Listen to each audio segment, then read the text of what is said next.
Hey guys, good morning. It's April 10, 2026 and it's our final day here in Madrid. So Madrid has been nice and fun. So ang medyo comment ko lang dito, hindi masyado nakisama yung weather as compared dun sa Barcelona natin. Pero the city itself is nice and the transportation also nice. Yung mga tao, I felt safe.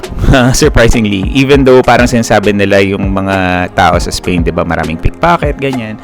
Pero as long as nag-iingat ka naman siguro, hindi mo naman siya magiging problem. So yun, so we're now going to transfer to another Spanish city called Seville or Sevilla. So as mentioned ko naman last night, magi-area lang ulit kami nito doon sa may Madrid Atocha station. So good thing it's a walking distance lang naman from here or in our hotel to the Madrid Atocha station.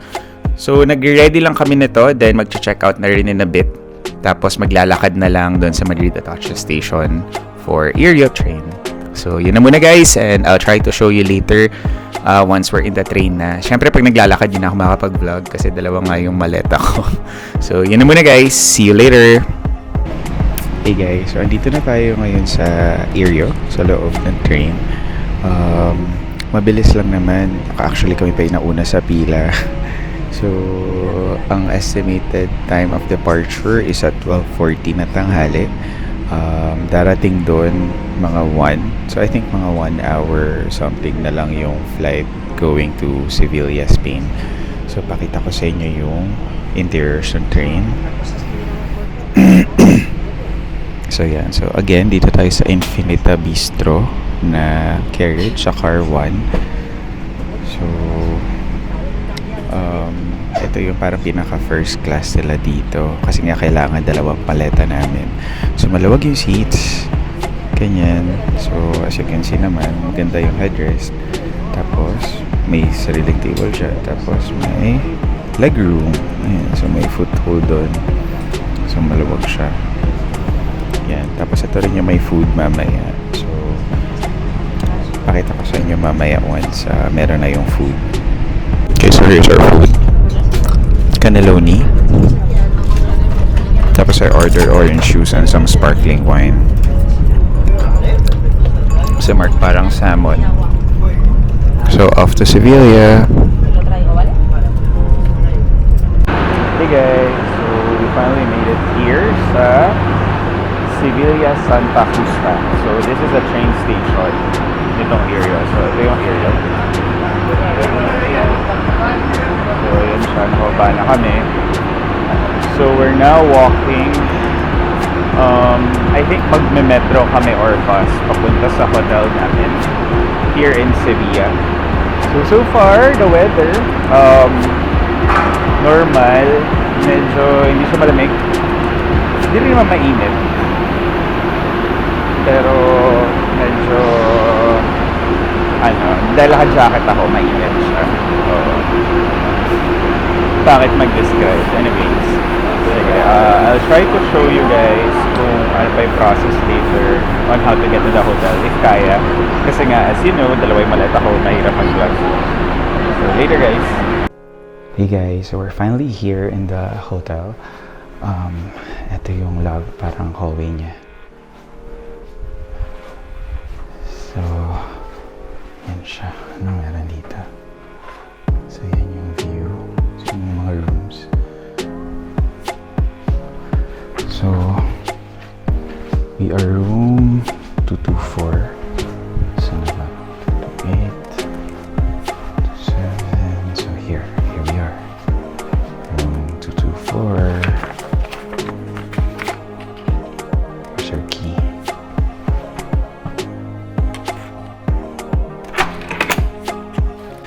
Hey guys, so kaka-check-in lang namin dito sa Hotel Giralda Center here in Seville, Spain. So, quick room tour muna tayo. Yan, so yan yung door. Tapos pagpasok, we have a fridge, mini ref. Pero may mga laman siya na bibilhin. So, hindi ko alam kung kaya pwede lagyan ng tubig. Tapos may closet space. And then, banyo. So, may mirror there. Tapos, shower. Okay, malinis naman siya. Tapos, toilet. Uy, may bidet. Finally, yung European bidet na uupo ka dyan. Yan. So, yan. That's the bathroom. Tapos, labas tayo dito. So, dito, yan. May closet and locker, I think. Vault. So, medyo maliit siya. Okay. Tapos, we have a full-length mirror. Taas siya, floor to ceiling. Tapos dito, malaki siya. May couch, may painting. Tapos ano tong bilog-bilog? Maliit na to. Okay. So, may note dyan. Tapos yung bed, I think it's king-sized bed. We have table here. Coffee, kung gusto. Tapos TV. May chair dito. Side table there. And the view. So, yan. View natin is parang ano siya eh, parang medyo business district tong area namin based dun sa nadaanan namin kanina. So, yan siya. So, we just booked this hotel via Agoda. So, ililink ko na lang din below yung link kung interested kayo. So, mag-unpack lang kami nito, pahinga konti. Kasi medyo na-stress kami kanina. Like, quick story time na rin. When we are wayfinding papunta dito sa hotel, dun sa Santa Justa Station, parang hindi kami clear kung bus ba yun or train yung binibigay ni Google Maps. So, late na namin na-figure out na train pala siya. Pero, parang may tawag may term, parang Cacharones or something. Basta parang hindi siya yung regional train, pero Renfe din siya. So, bumili na lang kami ng single trip na ticket. It's worth €2.80 per person. So yun, one stop lang naman siya from Santa Justa Station to San Bernardo Station. Tapos from San Bernardo Station, we just walk na lang papunta dito sa hotel. So yun naman na guys, pahinga muna kami. Medyo mainit ngayon, pinagpapawisan na nga ako. So, I'll update you guys later kung ano yung mga ganap namin. Hey guys, so andito na kami ngayon sa parang pinaka-city center ng Sevilla. So, medyo nahirapan lang kaming makakuha ng MRT ticket dito. So, parang medyo hassle siya. Like, hindi namin alam kung saan kami bibili, ganyan. So, until nagpunta kami dun sa parang pinaka metro station. Tapos, ginaid kami nung parang tao dun. So, bumili kami ng card na good na siya for metro, for tram, and for bus. So, €10 siya. Tapos, usable na siya by up to 30 people. So, dalawa kami. Double tap na lang siya kapag mag-validate na. So, pakita ko sa inyo dito. So, we're now here in Plaza El Cabildo. So, yan. So, may mga kalesa dyan. So, dyan natin siguro nakuha yun. Inspiration ng kalesa. Tapos, dito, we have Cathedral de Sevilla. So, yan yung Sevilla Cathedral. Papasukin natin yan, I think, on our third day here. So, hindi pa natin yan papapasukin today. So, yan siya. Pero ang ganda ng exteriors niya. Naalala ko yung cathedral na pinuntahan namin sa Segovia ba yun or Avila. Parang ganyan siya. So, nice. Hey guys, so naglakad-lakad kami dito. So, andito kami sa may side ng Sevilla Cathedral. Pakita ko. Cathedral de Sevilla. So, grabe yung details niya dito sa side na to. Ang ganda. Tapos, may statwa doon. Hindi ko alam kung ano yung represent niya. Pero may hawak siyang krus. Tsaka parang palaspas yata yun. Hindi ko alam. So, yan siya from the side. Tapos, if you move a little further to the back, ito, parang, hindi ko alam kung ano siya. Parang castle ba yan or torre. So, yan siya. Tapos, may monument doon. Parang monument ni si Mama Mary ba yun? Parang si Mama Mary. Ilalapitan ko later. Pero, yan siya. Ang daming nagaganap dito sa area na to. This is really nice. Hey guys, so apparently bukas pa pala tong Cathedral de Sevilla. So pinasok na rin namin. Pakita ko sa inyo sa loob. So usual naman siya. So yung taas, may mga details dun sa ceiling. Tapos may mga kanya-kanyang altar dito. So ito si Jesus. Ayan. Tapos yung altar nila, mamaya lapitan natin.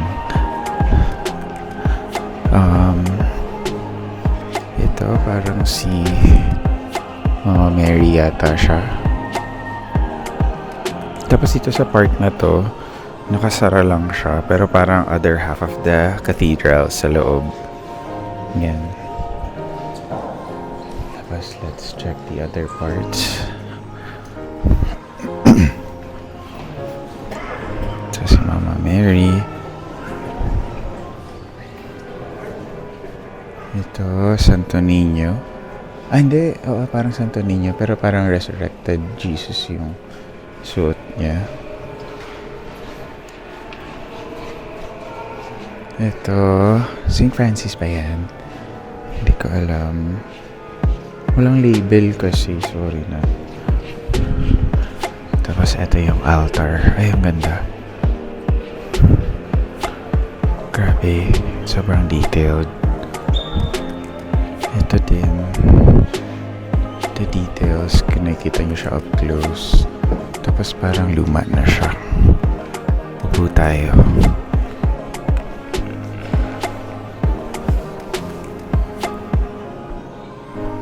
So yan siya, parang yung scene ng tinitake down sa cross si Jesus Christ kasama si Mama Mary and some of the apostles. So yun yung pinaka-altar niya. Tapos dito yung crucifix. Ayan. Hindi ko alam ba't may tao sa baba. Ayan. Tapos dito sa kabila, si Mama Mary with baby Jesus Christ. So ayan siya. Ganda ng details.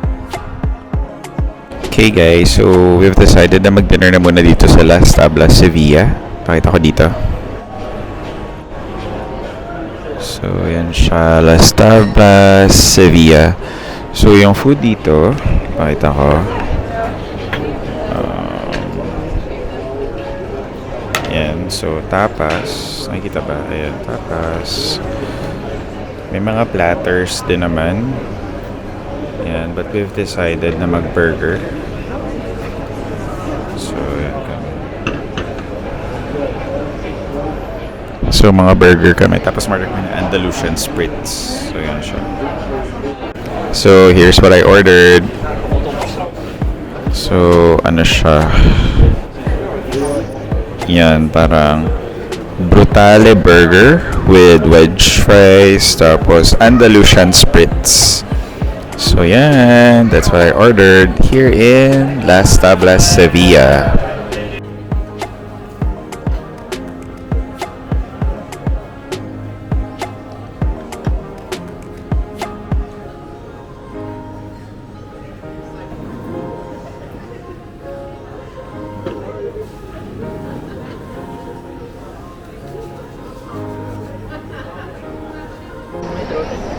Hey guys, good evening. It's currently 8 p.m. now and we're done with dinner dun sa Las Tablas, Sevilla.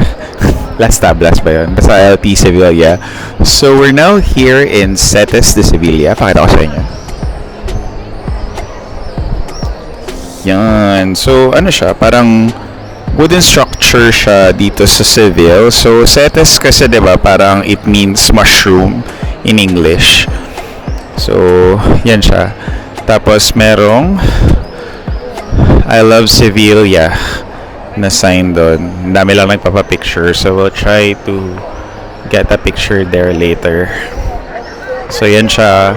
Setas de Sevilla. Tapos dito, parang Plaza Mayor din siya. May ginagawa nga lang. Papaligiran siya ng mga buildings. So yan, Setas de Sevilla.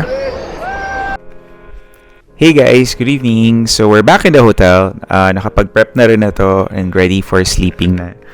Kasi tomorrow, maaga pa tayo for our day tour in Cordoba, Spain. So we will explore another city that's nearby here in Sevilla.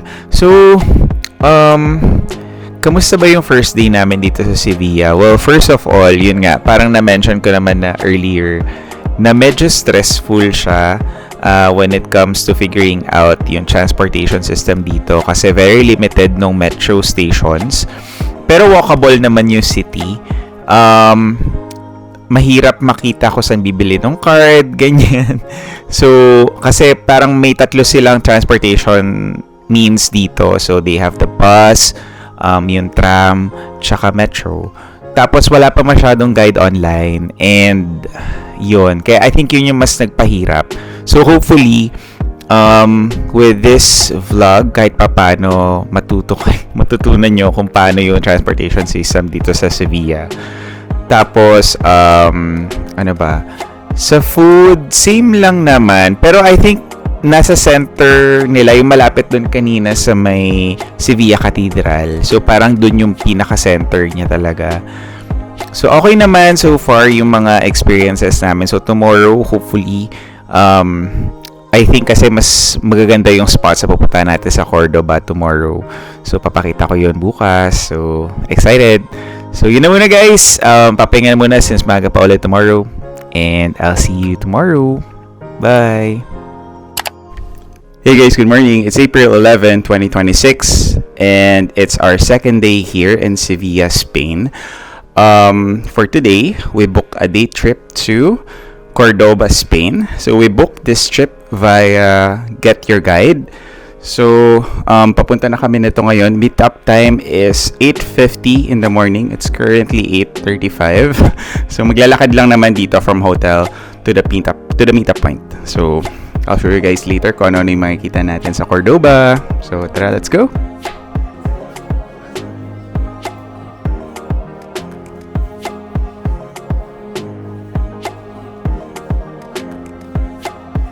Hey guys, so we're now here sa meetup point natin dun sa day tour natin to Cordoba. Pakita ko dito.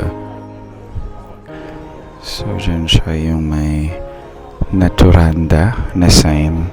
So, we're just waiting for our tour bus, I guess, or van. Wala pa naman dumadating. So, we'll see. Check in na daw.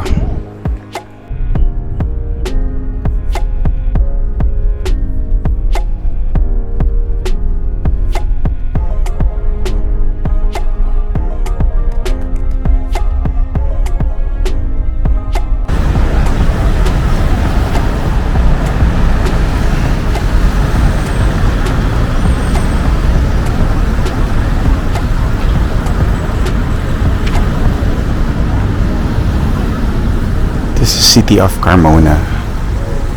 Very small town lang siya here in Spain.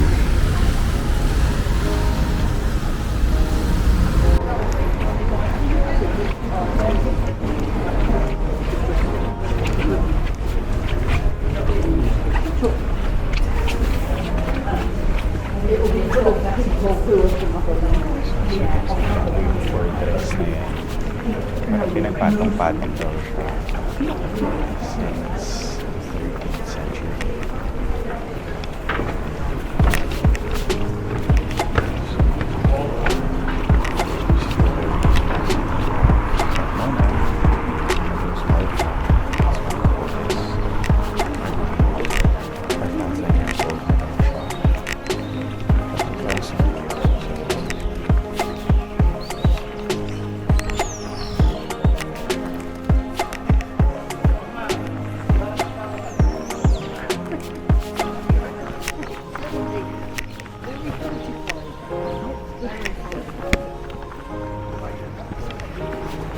Hey guys, so we're now inside the city of Carmona here in Spain.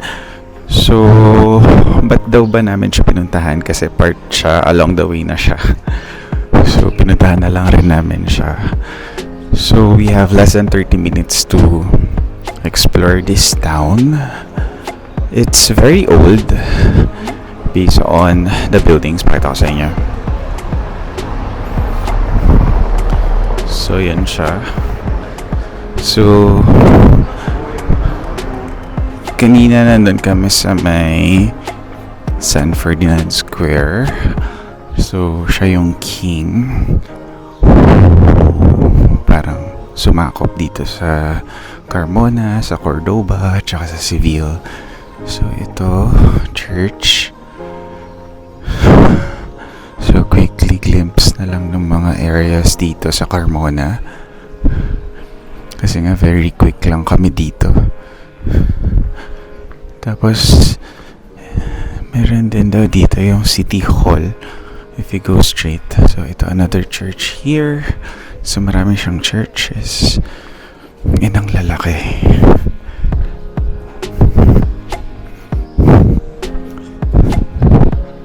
So, yan siya. Tapos, fortified siya, no? So, nakita nyo naman kanina yung dinaan natin yung walls. So, yun siya. Yan. So, try natin pasukin yung church. Ano to? Iglesia de Santa Maria. Yung pangalan ng church. Let's check it inside.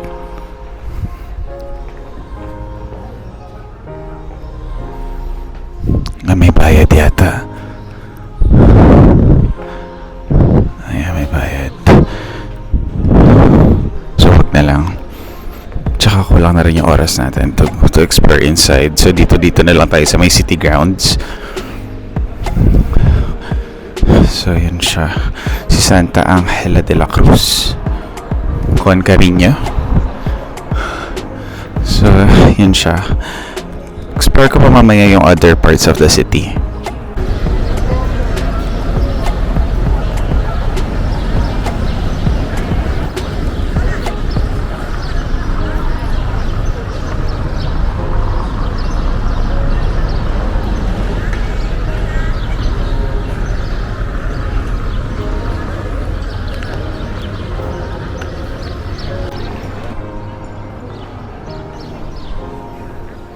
So this is Plaza de San Fernando here in Carmona, Spain.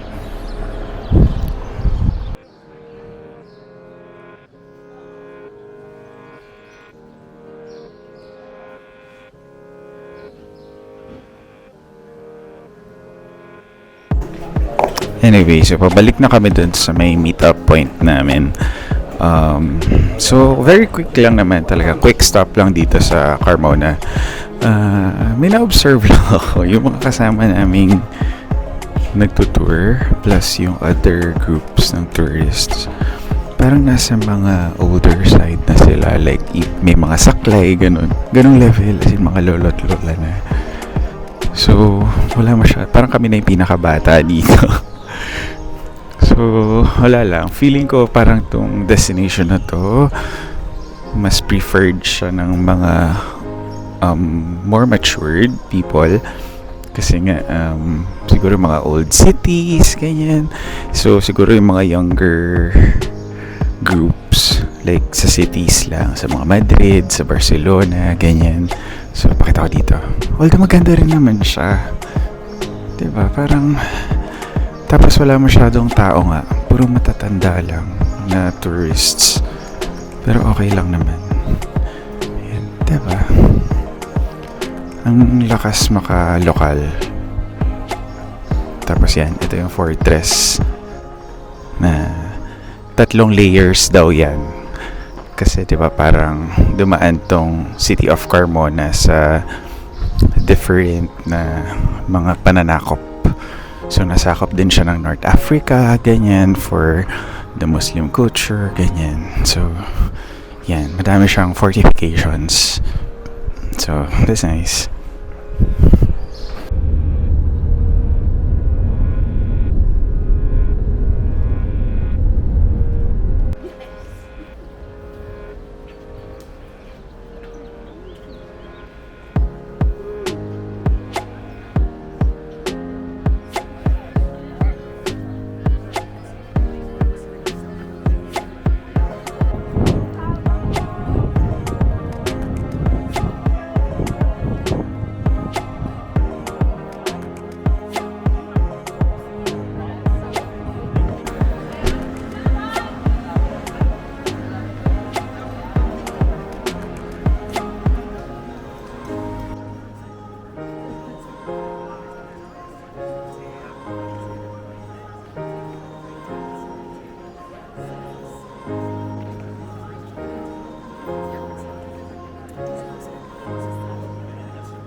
Hey guys, so we're now here in the street of San Basilio here inside Cordoba.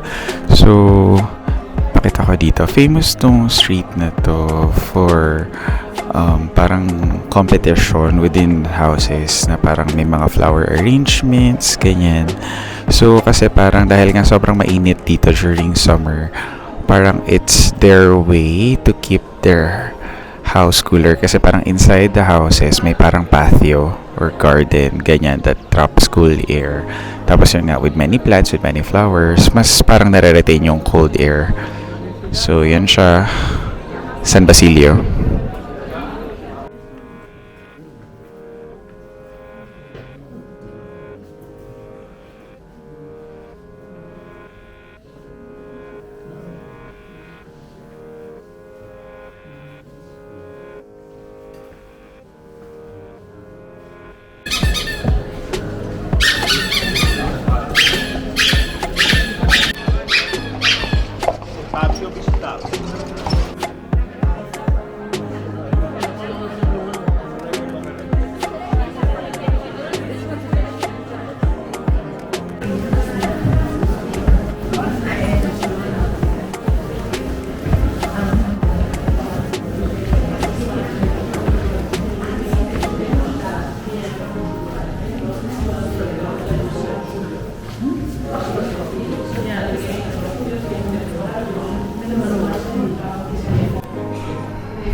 Okay. So we're now inside the synagogue here in Cordoba.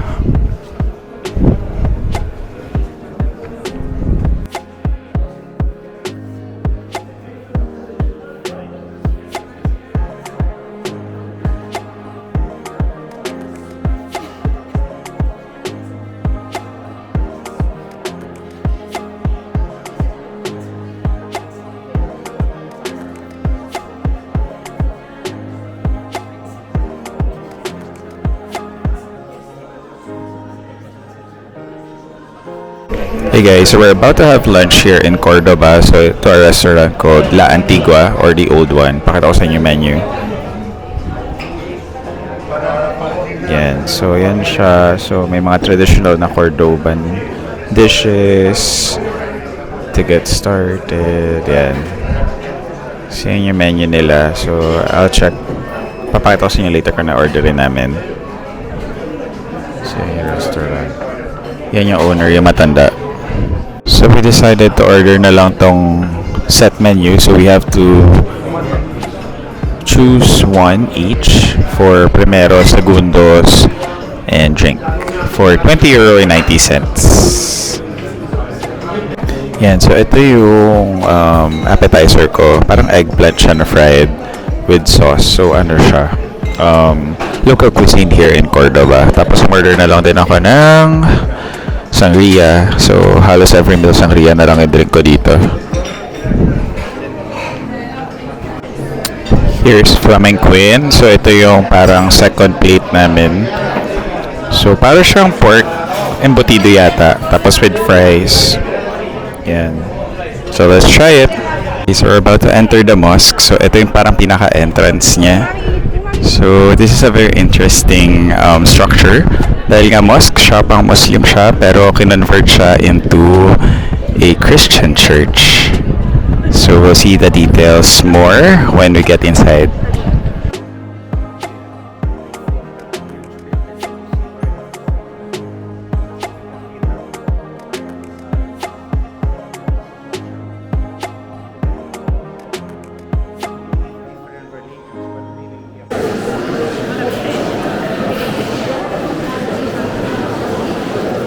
Grabe, ang ganda. Wow.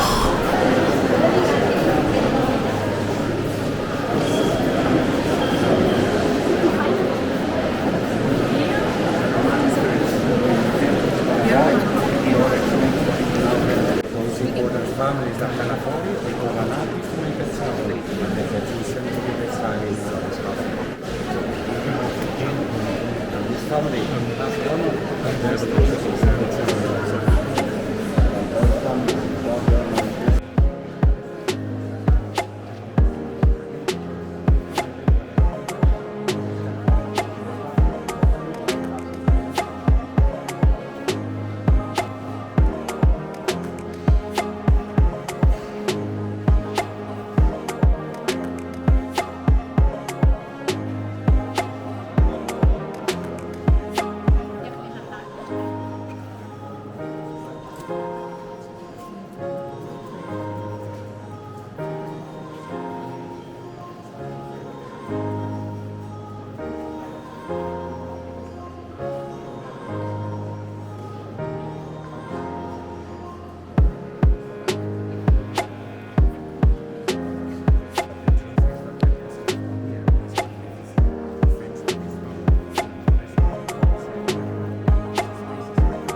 that say that a Christian prisoner was enchained to that column.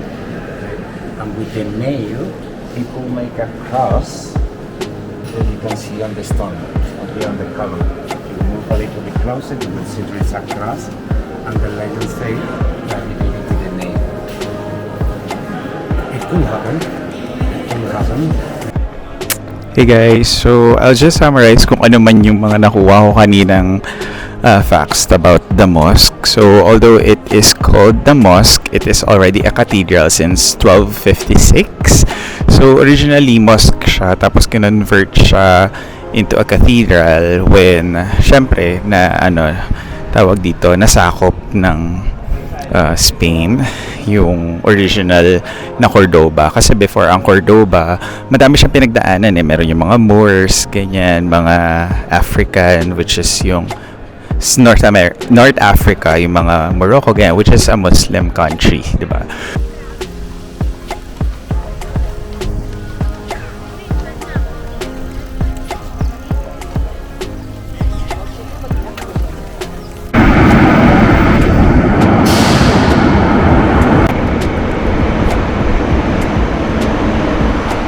Ito yung MRT station nila, guys. So, isa lang yung linya pero ang laki. So, sakay kami ngayon.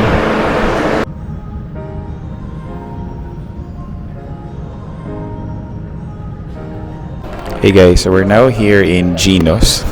Di ko alam kung, pero pasta rin siya, Italian. Di ko alam kung iisa lang siya dun sa Makati. Pero pakita ko yung menu. Yan. So, mga pizza din siya. And pasta. So, yan yung mga prices. Yan, may mga pictures naman siya. Yan o, Gino's or Hino's. Hindi ko alam. Pero yan, pakita ko sa inyo. Here's what we ordered. So, linguine pasta. Tapos, Iberico pizza with ham. Yan. Tapos, sangria, of course. So, let's eat. Hey guys, good evening. So, we're back in the hotel. So, just to summarize what happened today. So, yun nga, nag-day tour tayo. So, medyo matagal yung trip. Yung pinaka-tour, it took us parang over 10 hours. Kasi medyo malayo nga yung Cordoba. So, yun. Una, before we get to Cordoba, dumaan muna kami ng Carmona. So, it's a small city. So, nilibot-libot ko naman kayo dun sa small town. So, may mga churches dun, may city square, parang ganyan. So, okay naman dun sa Carmona. Pero, syempre, pinaka-highlight talaga is yung Cordoba. So, sa Cordoba, maganda siya. It's very scenic. So, like, kunyari yung sa bridge, ang daming picture spots, ganyan. Tapos, aside from the mosque, madaming interesting facts doon sa city, like yung yung San Basilio na street, yung parang mga bahay na naglalaban-laban sila for yung flower decorations in their garden, ganyan. Tapos yun nga, yung mosque, hindi lang ako masyadong makapagsalita kanina kasi nga sobrang tahimik because it's a cathedral. So, just a quick summary of the history nung the mosque na nakuha ko kanina dun sa tour guide. So, yun nga, it used to be a mosque na ginagamit ng mga Muslim sa pagsamba nila. But in 1236, when Cordoba was captured by King Ferdinand II, so, syempre, it was converted into a Christian cathedral. So, what's interesting is that even though cathedral na siya ngayon, and ginagamit din siya weekly and daily for church masses, they still retained yung physical features niya of being a mosque. Although, syempre, may mga iniba-iba silang konting features. Like, kunyari, kasi diba, like yung Muslim, they always face south when praying kasi para nakaharap dun sa Mecca.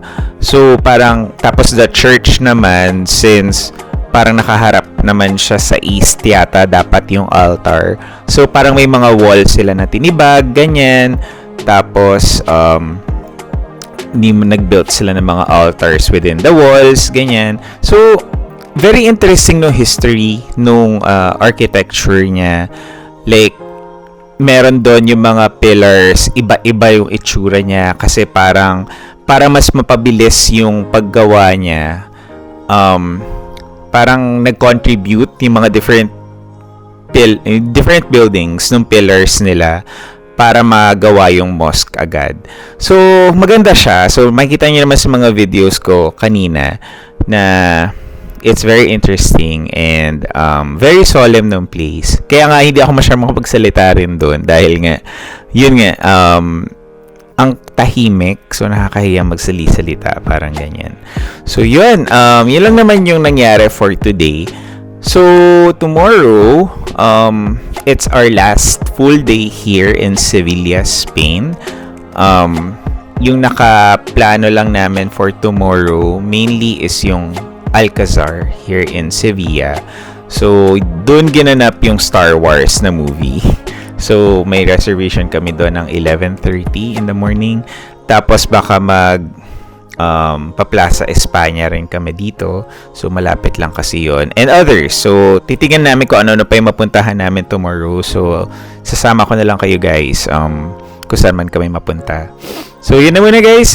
Matutulog na nito. Medyo nararamdaman ko na yung pagod nitong trip na to. Kasi nga, like kanina maaga na naman kami gumising, ganyan. Tapos the tour medyo mahaba rin siya, matagal, ganyan. So tapos inabutan na naman kami ng ulan kanina dito sa Sevilla, Spain. So parang may araw talaga na inuulan kami per city. Sa Barcelona lang so far yung never umulan. So let's see. So yun na muna guys, and thanks for watching and I'll see you on the next one. Bye.